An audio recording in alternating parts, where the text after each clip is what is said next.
Урматтуу кыргыз элим, азыркы бийликтегилердин туура эмес кылган кадамдарына, туура эмес барган кадамдарына карата бүгүн Курчап элине ушундай кайрылуу жасаганга чыгыптыр. Мен дагы жөн отурбастан өз салымды кошуп кетейин дедим. Мына бийликте отурган инсандар, айрыкча мына мен Камчыбек Ташиевке кайрылып кетмекмин. Камчыбек Ташиев, силер мына жерде туура эмес иштерди кылып атасыңар. Каерде акынды суракка чакырчу эле. Акын эч качан суракка чакырылган эмес. Бул акындар биздин күзгүбүз. Кудулдар, акындар биздин күзгүбүз болуш керек. Себеби бул акындарыбыз силердин айыңарды, силердин кетирген кемчилдигиңерди ушул акындар айтып чыгат. Бул акындарды эч качан суракка тартпаш керек эле. Мына ушул жерден туура эмес иш кылтасыңар. Камчыбек Ташиевдин буйругун аткарып аткан мына Курманкул Зулушевга кайрылып кетем.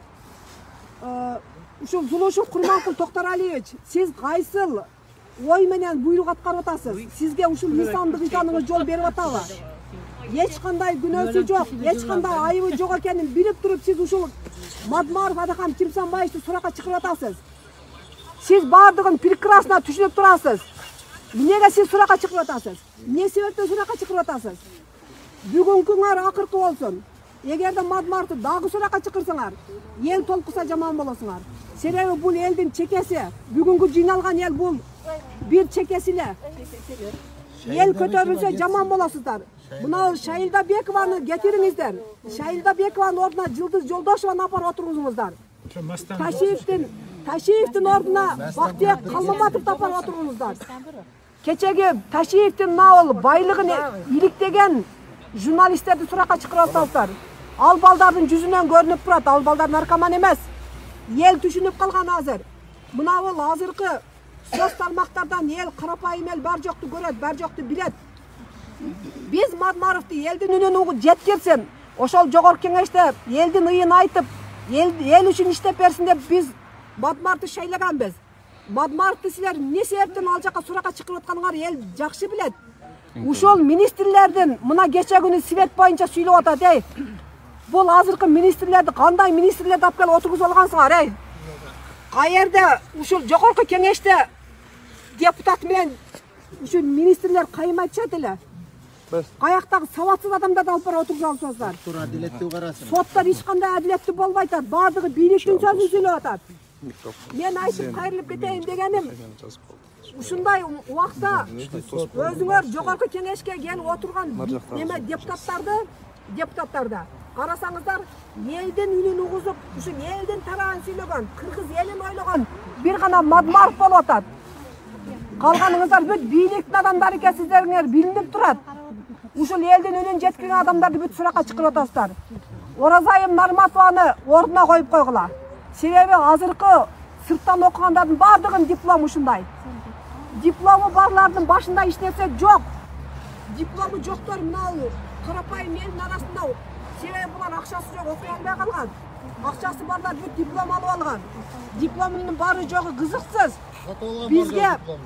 Бизге ушул карапайым элдин үнүн жеткирген, карапайым эл үчүн иштеген депутаттар керек. Диплому бар депутаттардын бизге кереги жок. Ушуну да эсиңиздерге алып коюңуздар элдер. Биздин эң барып турган, биздин ушундай күйгүзүп атканыңар бул Адакам Мадмаров болуп атат. Мадмаровду көп жалган жала менен суракка чакыра бербестен ордуна коюп койгула.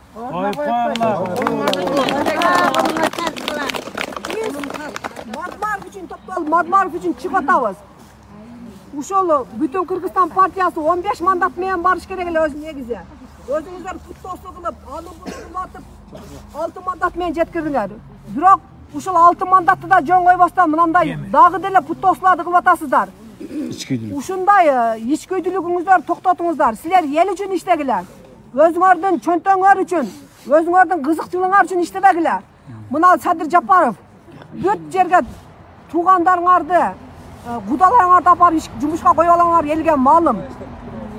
Ушул тууган уруңардын, өкүл балаңардын, куда сөөктөрүңөрдүн дипломдору барбы? Бул эл толкуса жаман болот. 6 ай сурангансың, 6 ай өтүп кетти.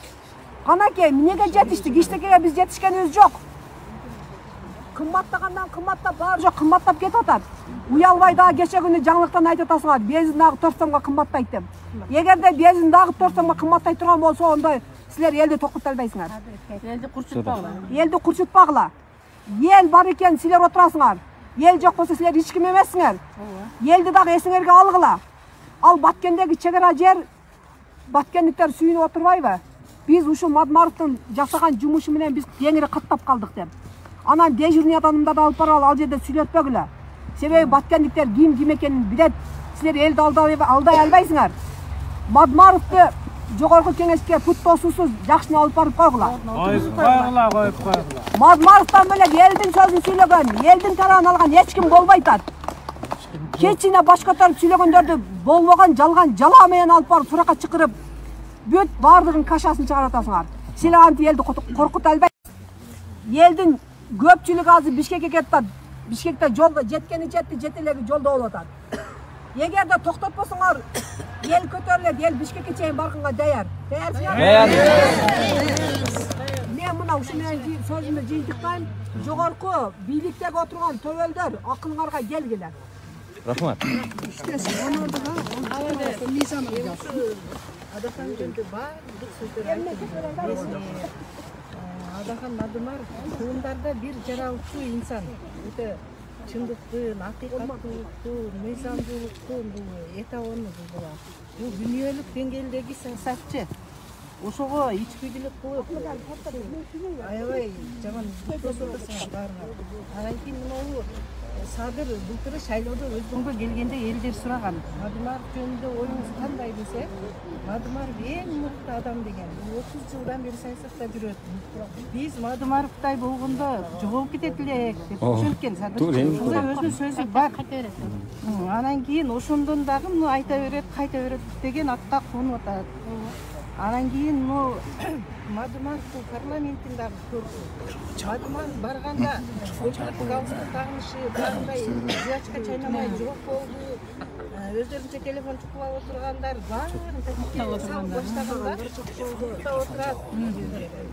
Ошолордун баарын кылып атасыңар. Адахангайчы. Анан кийин дагы айтарым Ташиев айтканда, былтыр айткан болчу өзү. Эгер азыр спикер болду го Мамытов. Ошо Мамытов спикер болсо, мен өз арызым менен кызматыман кетем деген. Азыр 3 дос бардыңар, 3 бийлик башында 3 дос турасыңар. Уялбайсыңарбы ошондон? Мисалы азыр Адахан спикер болуш керек эле өзү. Ошондо спикерди шайлап атканда 20 мүнөт танапистериңер дагы 1 сааттан ашык кечигип келишип эле. Булжуңдашып агы Төрөбай Зулпукаров деген бир хамелеон бар го. Ошентип берки Мамытовду шайлап койдуңар. Бул чындыгында ошо эл аралык деңгээлде багы чет өлкөлөргө чыкканда дагы сүйлөшкөнгө ошо Мадымаровдай адам болуш керек да. Туура айтасыз. Силер туура айтасыңар, ичи тарлык кылып атасыңар. Мунуңарды токтоткула. Көпкө узабайт. Анан кийин көпкө узабайт. Элдин жырына тийип атасыңар. Анан жана Орозайым жөнүндө. Орозайымды билимсиз дейсиңер. Орозайым өзү Москвадан коллежди бүткөн биринчи, бухгалтер экономист. Анан кийин Жалалатка келип журналистиканы соосун окуган да. Ошону эми жок кылып атасыңар. Анан кийин бул Орозайым эмес, мурду бизге 6-чакырылышта бир киргиз депутат аялдар бар эле го, кыргызчага тили келбей, окуй албай, темселеп 5 жыл жүрүштү го ошолор.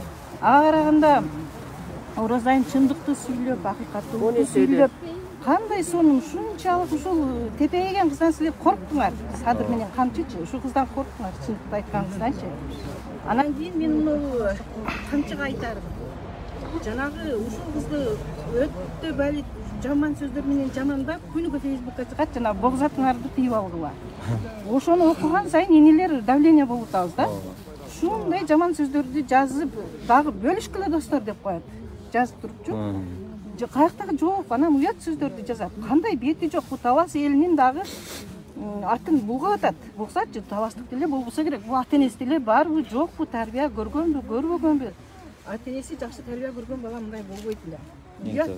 Ошонун арты тийип алгыла буксатыңарды. Рахмат. Бүт ушу ошо адахандан колуңарды тартып бүгүн ушу акыркы күн болсун ушу чыгып парламентте отурсун. Акыркы күн. Кайруудан пайдаланып, şu жердеги элимин, şu жердеги ата-энелерибиздин, өзүмүн, бүт туугандарым, бүт кыргыз элинин атынан ушу Бакыт Камаматовго чын денсаулык, узун өмүр каалайм. Ушул баладагы Адахан Мадымаров президент болсо, бул вице министр болуш керек да бул бала. Элим жерим, элим чыгарса чыгамын, элим чыгарбаса отуруп берем дедиле.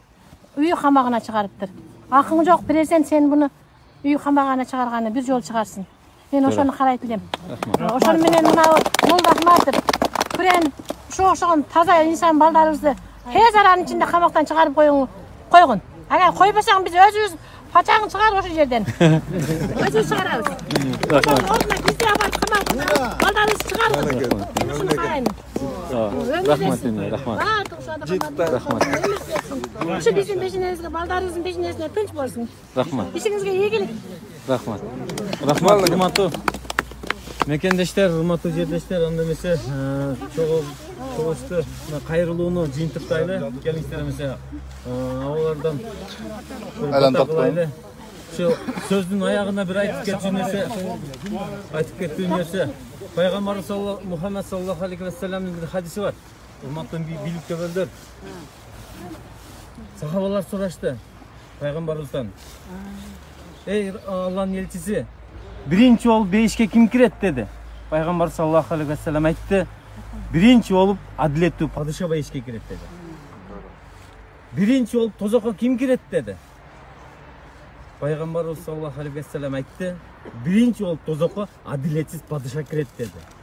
Tandаңыз, kalasanız beyiş, kalasanız tozak. Eldin ünü oğunuz. Eldin uqpayım, eldi tuğatpayım degen kança prezidentlerdi görüңүз. Sabak alыңыз. Çındığı üçün turabız mı? Turabız. Аксакалыбызда бут оруп onu жака басып кетти. Урматтуу калк. Мына баарыбыз ушул жерге келип чогулуп, неметкенде бир жакшы бата кылып коелу. Аллахым Кыргызстаныбызга тынчтык берсин. Падышаларыбызга ыйман берсин. Жакшы жигиттерибиз боштондукка чыксын. Заманыбыз тынч болуп, мына ушу элибизде арзанчылык болсун. Mına şu elibizдің баары биримдик болойлу. Түндүк түштүк бөлүнбөйлү. 7 дуан биригип туруп барыбыз бата кылып ушу кыргызыбызды, кыргыз мамлекетибизди эч качан жоготпойлу. Амин. Тынчтык болсун баарыбызга. Адилеттүүлүк мыйзамдуулук орнотсун. Сөз аксакалдардан дагы. Ana, o менен туугандар. Баарыбыз сак саламат бололук. Аман бололук. Элибиз чындык үчүн, акыйкат үчүн баарыбыз бирге бололук. Күч биримдикте дейт. Tilek niyetimiz bari kabul olsun. Sebep biz tuğra yolda yürüyoruz. Tuğralıkta gana süylep tuğralıkta talap kılmatağız. Bari zaman bolup, жақсы күндерде, genç күндеріне жолыққан Құдайым насip етсін. Мына ушу балдарга да бир бата берип койгула. Мына чындык үчүн чыйкырап жүргөн балдар күнү-түнү. Канамын. Ошо чындык үчүн бул жигиттерди башынан билебиз. Başından beri hareket kılıp жүрөт. Ulayım şu meylettiğine kaytsın. Şu kadamlar kaytsın bari. Biz bari el razı. Ulayım sak salamat olup şu жақсы күндөрдө nasip etip жақсы күндөрдө bir olur. Rahmat işe yerге ийгилик болот. Денсаулыгыңарды берсин. Тат коюң.